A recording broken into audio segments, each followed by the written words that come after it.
Hello my beautiful rose garden and welcome to my first theory video. Before we begin, scroll your mouse down and click on that little red subscribe button so you won't miss out on my content as it comes out. Now that that's out of the way, we can begin. I chose to discuss this as my first theory because RWBY is one of my all-time favorite animations, and I felt that it would be a good way to start out because of the extent of my knowledge regarding the series. The reason I picked now to record this video is that RWBY Volume 6 comes out at the end of this month. So excited on roosterteeth.com, so it seemed like the perfect time for it. Now, this video might be fairly long, but make sure to stick through to the end so that you don't miss out on the theory. If you're already familiar with the full story of the Maidens, you can click on the timestamp that I'm going to be leaving down in the description to skip ahead to the theory so you don't have to watch through the story of the Maidens. Speaking of which, this video is going to have spoilers, of course, because it's talking about something that happens in Volume 3 and later. So if you aren't caught up to at least the end of Volume 3, you'll want to catch yourself up before watching this video. So without further ado, let's get this video underway. The world of Remnant, much like our own, is steeped in lore, in legends, myths. However, just like most legends in our world are based in some degree of truth, the same can be said true about Remnant. One story that has been presented to us in RWBY is a perfect example of this. This story, despite being entirely based in fact and once held as common knowledge of being such, has fallen into the realm of legend, a fairy tale. The Four Maidens. Winter, spring, summer, and fall. The story goes that one day an old reclusive wizard looks out the window of his humble home to see a young maiden quietly meditating beneath his tree. When he demands an explanation for this intrusion, the young woman calmly replies that her name is Winter, and that she is on a journey. She states that she is waiting for her sisters before returning to her state of tranquil meditation. The wizard thinks her a fool, but over time begins to wish to share in the tranquility of the young woman, and closes his eyes, falling asleep. When the wizard awakens, he is met with the vision of another maiden. This lively young woman had now joined Winter beneath his tree. When prompted for an explanation, she simply replies that her name is Spring, and that she is on a journey and waiting for her sisters. Noticing a pattern yet? The wizard reluctantly allows her to stay, and to reward his hospitality, Spring revitalizes his garden, bringing life to the once barren plot of dirt. While taking time to admire the newly lush garden, the wizard's focus is disrupted by the unfamiliar laughter of a maiden who now had found her place beneath his tree. He beckoned to the young girl to introduce herself, and happily she responded, you guessed it, that her name was Summer, and that she was on a journey and was waiting for her sister. Of course, thought the wizard, slightly amused, but he was caught off guard by a second chirp of laughter from the young girl. Perplexed, the wizard inquires as to what she found so funny, only to be shocked when she replied that it was him. She found it amusing that somebody would be so insistent on remaining indoors and observing through a window when the door was right to his side. He found the argument quite compelling, and after only a moment's hesitation, he stepped outside. The sun's warmth brought strength to the once frail old man, and soon he was feeling much better. As the day was nearing its end, the wizard and the maidens prepared a feast. They all worked together, and the wizard was the happiest he had been in a long time. Amidst all the commotion, however, he nearly failed to notice the delicate woman who now stood beneath his tree. He smiled gently and asked only for her name.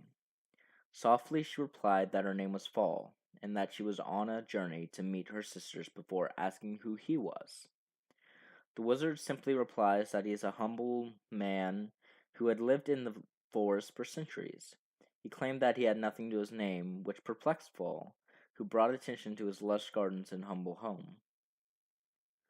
Looking around, he realized the blessings the young maidens had brought him, and turning back toward them, asked them why they chose him to help, an old man in the middle of nowhere. Confused, the girls looked to each other and responded that it wasn't because of anything in him that was special, but because they try to help anyone they come across simply because they can. The wizard was astounded. Never before had he seen such untainted kindness. He knew that he had to do something to reward their generosity. After a moment's thought, he summoned his magic and gifted the four maidens with the powers of the elements. Smiling, he told them to take this gift and know that they could now do so much more. The four maidens graciously accepted and promised to continue on their journey, using their powers to help everyone they could. One by one, the four sisters departed, but before they left, they made one last promise. They promised to return each year to visit their dear friend. According to the story as we've been presented with it, when a maiden passes, these powers are transferred to a new, young woman who was in their thoughts last. If the last person in their thoughts was an old woman or a man, then the powers are transferred to a random host who fits the requirements. And so that cycle has continued for thousands of years, the powers being continually passed to the next maiden upon the previous one's death. In all those years, and through countless generations, these powers changed hands. Through the events of RWBY, we have been introduced to two of the current maidens. First, there's Cinder Fall, the current Fall Maiden, and one of the main antagonists of the show, who took the power from Amber, the previous maiden, by force. And then there's Raven Bronwyn, the current Spring Maiden, and one of the secondary antagonists of the 5th volume. The other two maidens, Winter and Summer, haven't been revealed to us quite yet, and it is presumably true that these two individuals have not made an appearance on screen. Or is it? More specifically, have we actually already met the Winter Maiden? Now, if you've watched the 3rd volume of RWBY, you'll undoubtedly remember a character by the name of Winter Schnee. She is the older sister of the main character, Weiss Schnee, who assumed the position of heiress to the Schnee Dust Company when Winter joined the Atlesian military. While attending Atlas Academy, Winter showed great promise and talent, and after graduating was recruited by General Ironwood for a special operatives unit. She obviously showed immense strength and skill to cause Ironwood to take notice like he did. But is it possible that Winter is the fabled Winter Maiden? Honestly, there's some pretty strong evidence supporting either side of the debate. For starters, a common connection that people make in support of the theory is the namesake aspect. The fact that Winter Schnee just so happens to be named after the season/maiden. This piece of evidence, while there is an obvious parallel, doesn't really hold much weight.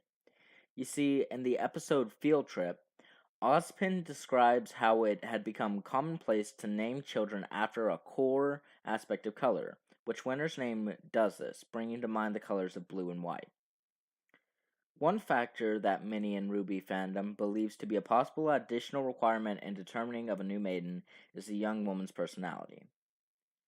This is because in the episode Unforeseen Complications, Ozpin states that his curse and powers are handed down to a like-minded individual. Several parallels have been drawn between Ozpin and the Maidens. It is quite possible that this could be yet another parallel in the event that the powers of a maiden are randomly bestowed upon a host. Which, if that were the case, Winter Schnee would be a prime candidate for the Winter Maiden's powers. Winter is a calm and collected individual. She shows precision and has shown herself to be quite perceptive, picking up on the struggles of Weiss without having to be directly told them. Once her inkling is confirmed, she proceeds to prompt thought in Weiss and gives her advice. This shows a strong parallel between Winter and the original Winter Maiden, who, as we know, urged the wizard to look inward and think on himself. One of the things that most people draw reference to when trying to support this theory is the immense power that Winter possesses. Supporters believe this power is tantamount to proof that she's more than just a mere soldier, and the thing is, that's true.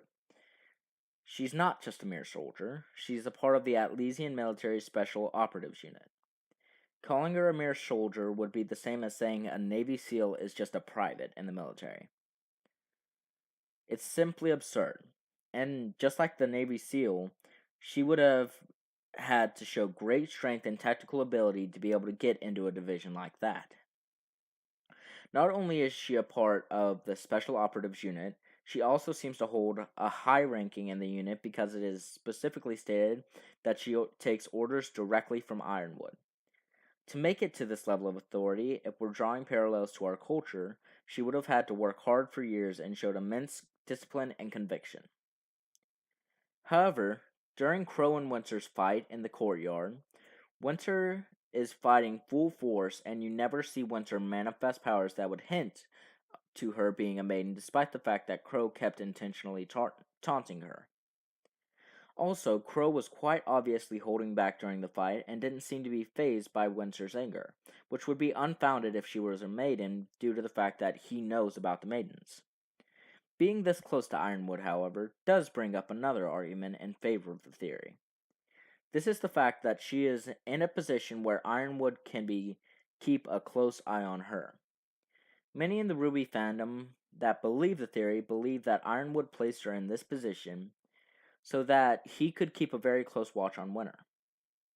This is quite possible and would explain the constant attention and watch Ironwood is shown to keep on her, despite the fact that he claims she is one of his best. If she were one of his best, wouldn't you think he would place more trust in her abilities instead of keeping a constant check on her? This is why this is possibly the strongest piece of evidence in favor of the theory being true. And now, in contrast, the strongest piece of evidence against this theory. For this, we must go back to the episode It's Brawl in the Family. After the duel between Crow and Winter in the courtyard, the scene shifts to Ozpin's office. Ozpin's group, with the addition of Winter, is engaged in a heated discussion. Winter cuts in when Crow accuses Ironwood of keeping him out of the loop and says that they had reason to believe Crow had been compromised. This is where the biggest evidence against theory comes in. Crow turns to her and says, "And I have reason to believe you don't need to be here. Seriously, who invited her?" And afterward, Ironwood dismisses her. Crow finally continues talking about the Maidens. This implies not only that Winter doesn't know about the Maidens, but also that they don't want her to know. Which also would imply if they don't want her to know, that means she doesn't know about them, and if she were a maiden, she would know. And so, on the side of the supporting theory, we have the namesake, the personality parallel, the immense power that she possesses, and she's in a position of watch from Ironwood. And contradicting the theory, we have the color naming to contradict the namesake, the ranking, the fact that her ranking would have had to be earned by power and tactical ability, the fact that in the fight with Crow she didn't manifest any type of maiden powers even though she was quite visibly angry, and the fact that Crow was toying with her and she still couldn't beat him. And finally, and possibly the strongest piece of evidence, that she was intentionally excluded from the discussion of the Maidens. Now, taking all of this evidence into account, I feel that it is very clear that the theory is false. Winter is not the Winter Maiden, nor is she the Summer Maiden. While there was strong evidence supporting either side, I felt that one piece of evidence was far stronger than any of the others, and that piece of evidence is the conversation in Ozpin's office, and that's the fact that they wouldn't discuss the Maidens until she left. If she were one of the Maidens, there would have been no reason whatsoever for them to have excluded her from that conversation, but they did. So with that in mind, I have no choice but to conclude that this theory is false, and that Winter Shani is not the Winter Maiden. And with that, I'm going to go ahead and wrap up this video.